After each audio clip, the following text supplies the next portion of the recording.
একটা মুসলিম ছেলেকে বিয়ে করবে নাকি একটা আদিবাসী ছেলেকে বিয়ে করবে? বাংলাদেশের হিন্দু সম্প্রদায় সহ বৌদ্ধ খ্রিস্টান বা আমাদের যারা আদিবাসী ভাই বোন আছে তাদের মধ্যে যারা সনাতন ধর্মাবলম্বী আছে তাদের মেয়েদেরকে দেখবেন কয়েকদিন পর পর কিছু ধরেন যারা কন্টেন্ট ক্রিয়েটর নামের যারা বদমাইশ আছে ওরা দেখবেন মানে র্যাপিড ফায়ার কোশ্চেনের মধ্যে জিজ্ঞেস করে যে আপু আপনি কি আল্লাহকে মানেন না ভগবানকে মানেন? আপনারা কি আল্লাহকে মানেন? আল্লাহকে মানতে যাবো কেন? আমাদের তো ভগবান আছে না, ভগবানকে মানে।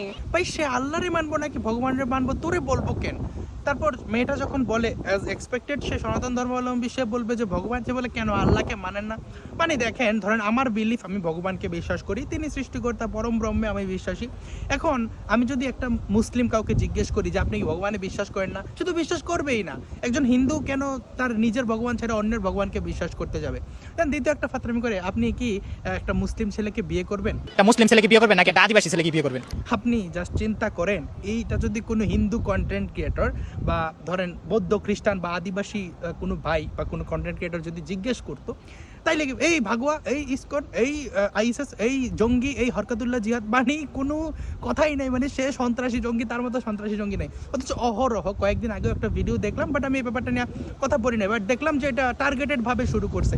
কেন মুসলিম ছেলেদের কি ভাল লাগে না? তখন আমাদের একটা দিদি, মানে একটা ফুল উইথ ডিউ রেসপেক্ট, মানে আমি ওনারা যদি আমি রিচ করতে পারতাম একটা কঠিন ধন্যবাদ দিতাম। উনি বলতেছে যে আমার ধর্মে কি ছেলের অভাব পড়ছে, আমি কেন আবার অন্য ধর্মের ছেলেদেরকে বিয়ে করতে যাবো? আদিবাসী। কেন মুসলিম ছেলেদের ভালো লাগে না? জি না। তো কেন মুসলিম ছেলেদেরকে ভালো লাগে না, এটা কোনো কোশ্চেন হইলো? আপনি এই কোশ্চেনটা যদি আজকে অন্য ধর্মাবলম্বী মানুষ করতো, তাইলে বলতো যে হ্যাঁ পর্দা করে এমন মেয়েকে এমন কোশ্চেন করছে, এই করছে, তার গর্দান ফালাও, তাকে দইরা তার টাকা পয়সা জিম্মি করে নিয়ে যেত। দেখেন না কয় কি ট্র্যাপ ফ্যাপের নামে কি করে। একটা দিদি ও মুখের উপর বলছে যে আমার ধর্মের ছেলে থাকতে হবে, অন্য ধর্মের ছেলে বিয়ে করতে যাবো কেন? সো এই গাটসটা সব মেয়েদের প্রয়োজন, সব ছেলেদের প্রয়োজন। এখন দেখেন এই ব্যাপারটা কি, আমি যারা হিন্দু অভিভাবক আছে তাদের প্রতি উইথ ডিউ রেসপেক্ট বলতে চাই, আপনি যদি অ্যাজ এ কালচার আপনার ধর্মটাকে জাস্ট আপনার সাথে গেলো, ধর্ম পালন করলো, নাচলো, ওইটুক না, আপনি ধর্মটাকে আত্মস্থ করতে শেখান যে কেন ধর্ম প্রয়োজন। আপনার পূর্বপুরুষ যেখানে বহিরাগতদের তলোয়ারের সামনে ধর্ম ছাড়ে নাই, আপনি পর্যন্ত ওই 5000 বছর আছে আপনার এই লিগেসিটা চলে আসছে।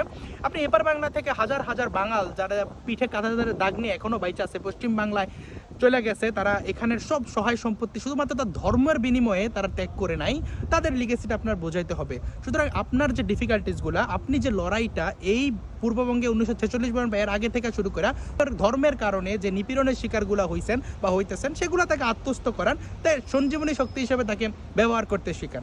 উনি এই ধর্মীয় আধ্যাত্মিকতা বা মনস্তাত্ত্বিকভাবে ধর্মকে ধারণ করবে, তার যে লড়াইগুলা, যে ধর্ম রক্ষার যে তাগিদ সেটা অনুভব করবে, তখনই একটা সুসংহত সমাজ তৈরি করা সম্ভব বলে আমি মনে করি। আপনি ধার্মিক হিন্দু হন বা আপনি কালচারাল হিন্দু হন, আপনি পলিটিক্যাল হিন্দু হন, যাই হন, দিন শেষে আপনার হিন্দু সত্তা বজায় রাখতে কাজ করুন। ধন্যবাদ সবাইকে। ভিডিও ভালো লাগলে লাইক, কমেন্ট, শেয়ার করে পাশে থাকতে পারেন।